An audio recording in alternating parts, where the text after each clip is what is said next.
Original films still sell. Hollywood just doesn't want them to. That is my thesis statement for this video, and it's something that I have been well aware of for a long time, but now I think I have a good opportunity to share this important piece of information with you all, debunking this lie that's been perpetuated for years now in the wake of the movie Sinners coming out and doing very, very well at the box office, which everyone knows except for, it seems, the trades up to this point, because they've been really downplaying it. Now, for years, it's been the conversation that Hollywood has just become an IP farming machine, only sticking to sequels and remakes and the like franchise films. That's created a lot of the strife we see today, voiced on YouTube, of us being upset about the way our favorite franchises are made and how they're just constantly milked to death and used by the wrong people and changed by people who don't like what they are, but they have to work on them. And of course, the argument from the other side, or just everybody seems to have bought into this idea, is that, well, Hollywood has to use IP films. It has to keep making sequels, remakes, the like, because that's the only thing that sells anymore. People don't go see original films. There was an article just a few weeks ago about how original films are out there in the cinemas, but no one is going to watch them. This is, of course, what drives Hollywood to only make IP-based franchise films, right? Wrong, sir.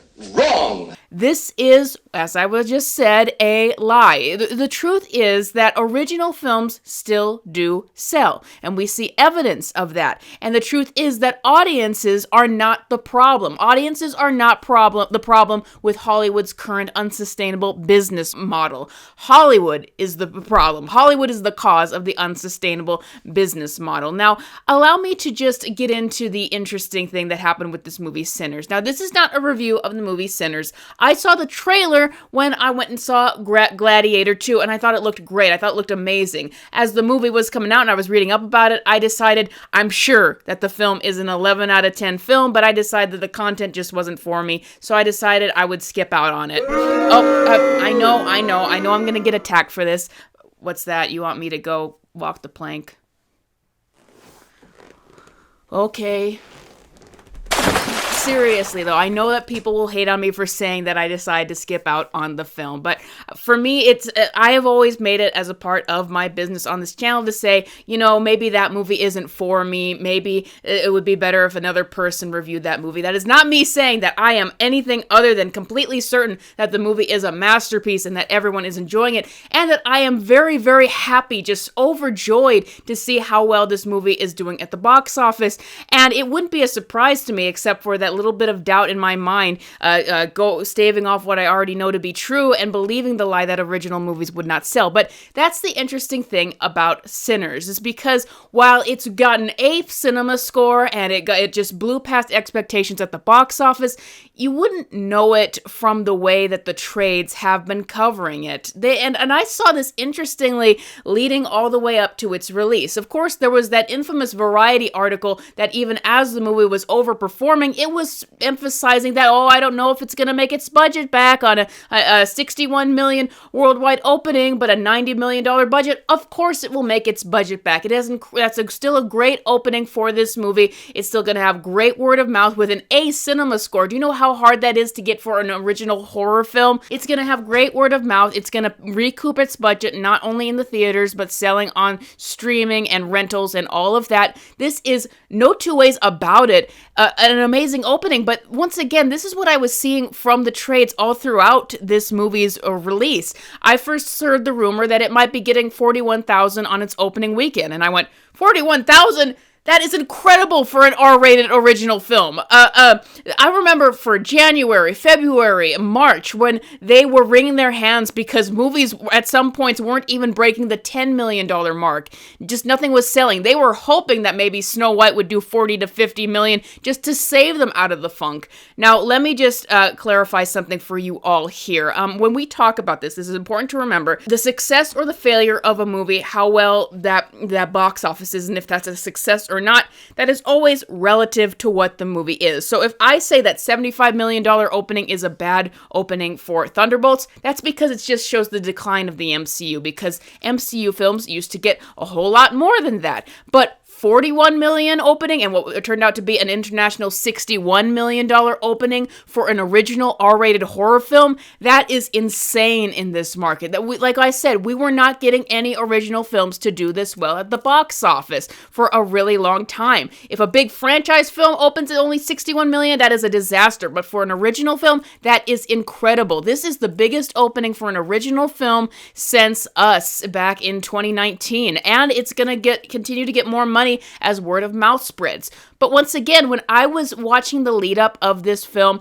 leading up to it being released, I saw the trades just constantly downplaying how successful this film was. 41 million was them going, I don't know if that's successful. And then the reports kept coming out of its rising and rising box office, keep overperforming from expectations. And it still was like, I don't know if this is really good, considering the budget, considering everything.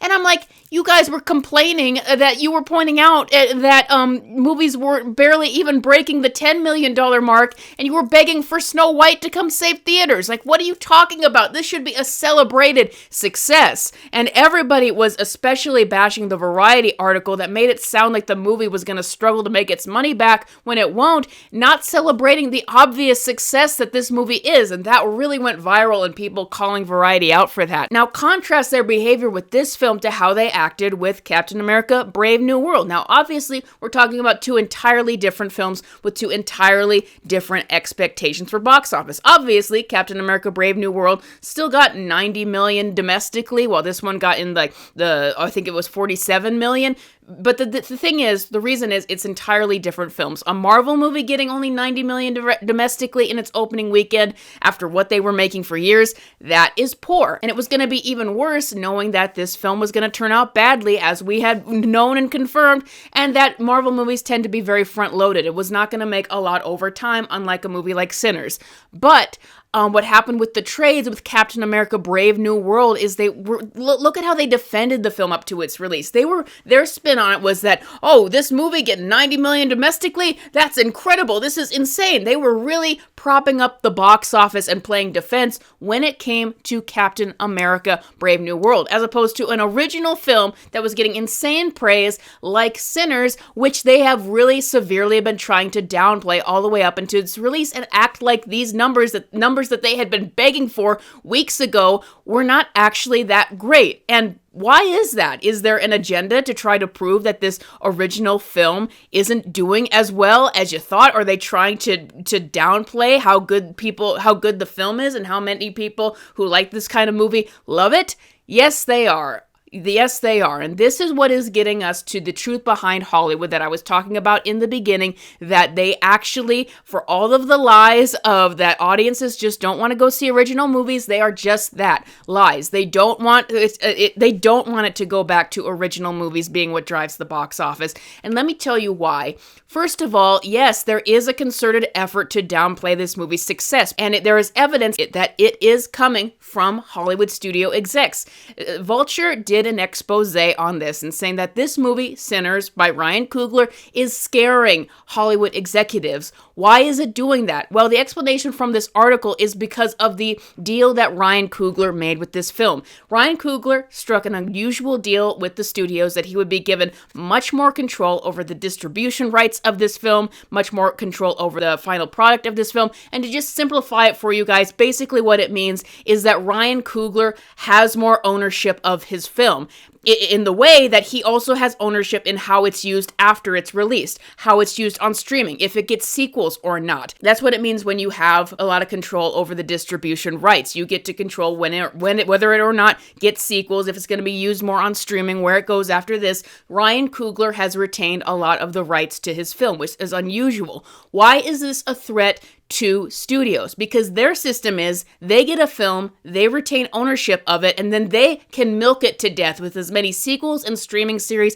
and what have you that they want. And what they are afraid of is if this movie is successful, then other people are going to ask for the Ryan Coogler deal. Other directors are going to ask for the distribution rights to their films, and that is a threat to them. Is that stupid because the film is actually bringing in money and doing good business? Yes. In fact, there was this quote quote from an unnamed executive, he went anonymous, from this AV Post article that said there is no logic or rationale in Hollywood. So as we see that there is evidence that the executives in Hollywood do not want Sinners to do well and want to downplay its success because they don't want the studio system to change. They want it to keep it the way it was, where they basically get these IPs that they can milk to death.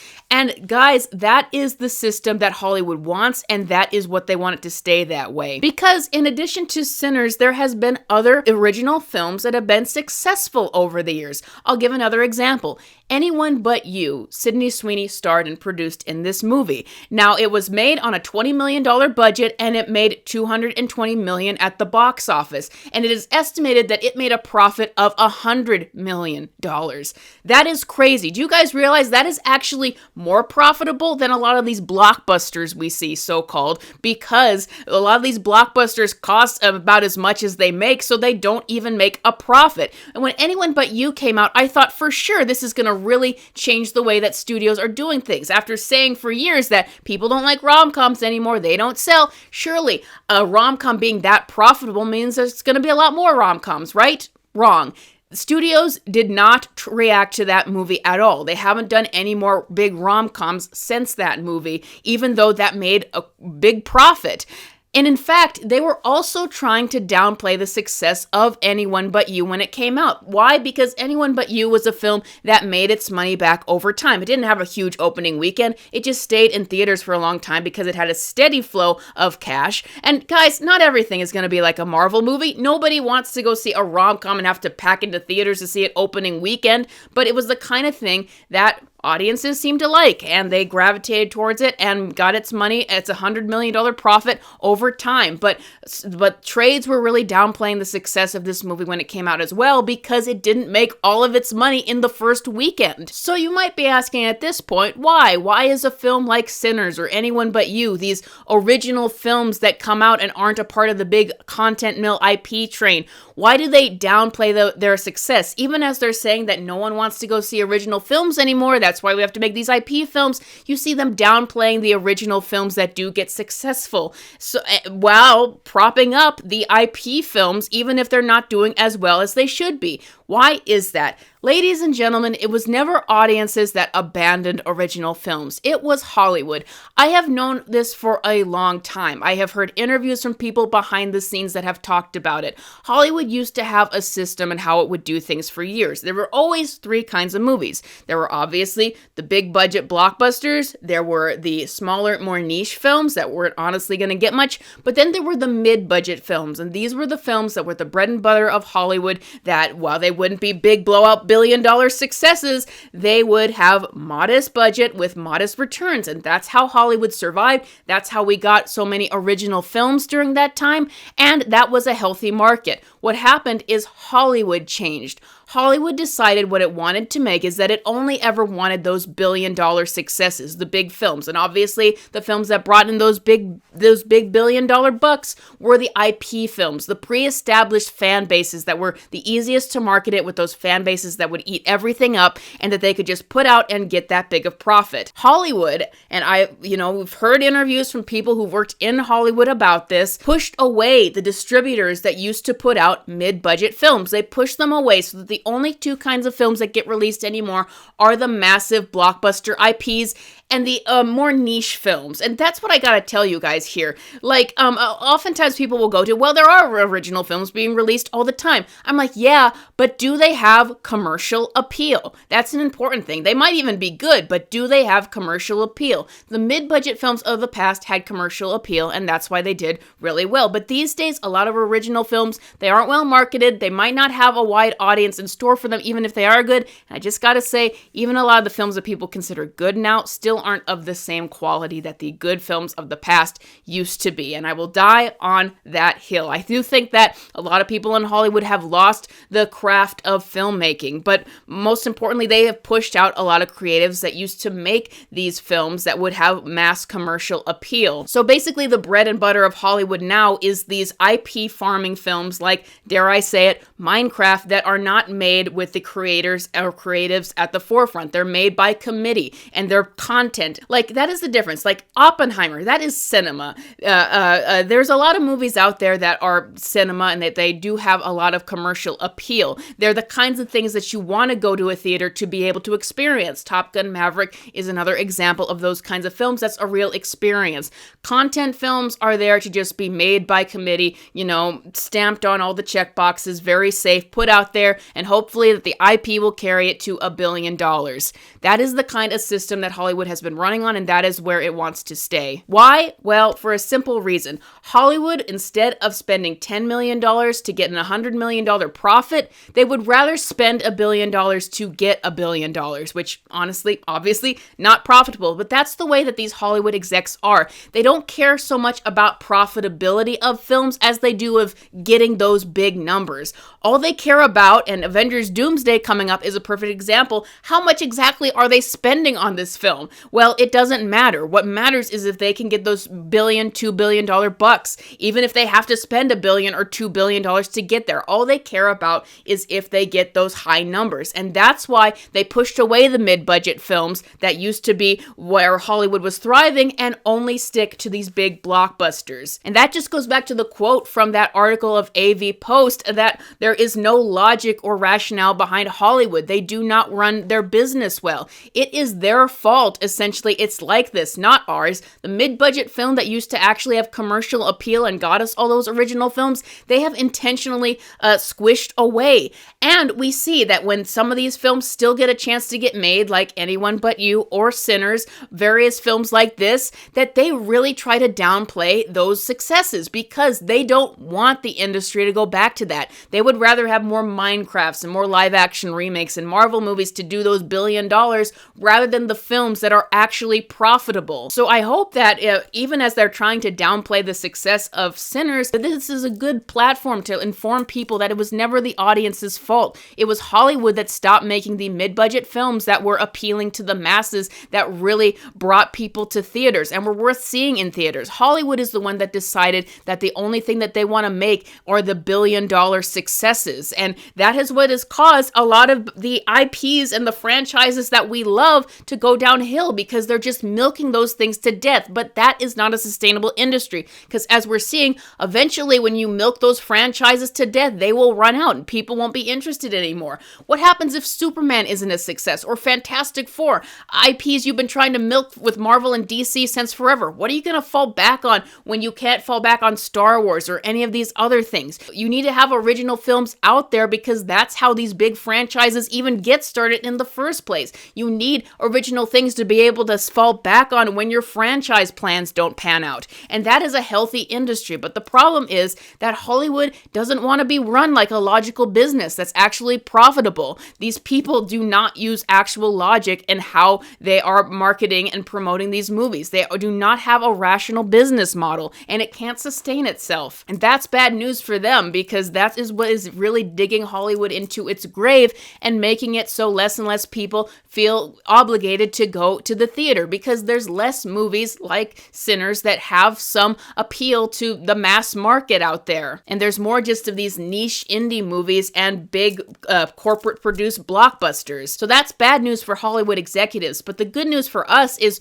we need to be encouraged because there is an audience out there for your films. I mean, you have to be a person out there that wants to market your films to greater audiences. There are always going to be more niche ideas and people who only care about just doing artsy films and not stuff that appeals to wider audiences. Honestly, my favorite kind of film is the mid-budget film though, and the one that also has mass appeal, and that's what I want to make. I just want to encourage people with that. It is not that people have given up on the art form of movies. It is not that people don't enjoy going to the theater when it's something that they actually want to see. It is not that there isn't room out there for original films. It's kind of like the comic book industry. From Marvel and DC's end, they would have you believe that maybe people just don't like to read comics anymore, and that's why they're not reading them. But then you see how well manga is doing, and it's like there is no format of art of getting stories that is ever going to be outdated or disinteresting. The people making them just have to find ways to get people to be interested in them, and that comes down to good business practices of making good art that people want to see and getting it in front of people and encouraging them, like getting them interested in it. And there is no form of art, whether it's a book or manga or graphic graphic novels or movies that is ever going to go out of style as long as you have the core thing, the story that entices people. But Hollywood will continuously blame, well, people don't want to go see original movies, even though the truth is they don't want people to see original movies. They just want to stick with the billion-dollar IP films. So I'll just say for anyone out there who enjoyed Sinners, even if it wasn't a movie for me just yet, to keep with the truth and remember original films do sell, and keep supporting these creators like Ryan Coogler and Christopher Nolan and the people out there who are actually making cinematic movies, not just pieces of content, and keep pushing away from this nonsense IP stuff. It is the healthiest thing for the movie industry if they go back to making mid-budget original films and not milking these IPs to death. So I'm glad to be able to break through the lies right here, and I want you to know I am currently working on my own original story to hopefully get out there, and I'm going to do a video behind the scenes for members very soon and patrons talking about that. So if you want to support me behind the scenes, please consider becoming a member or a patron. I will talk to you all about that very soon. Thank you all for watching this video. I hope I was able to inform you, and I will see you guys next time.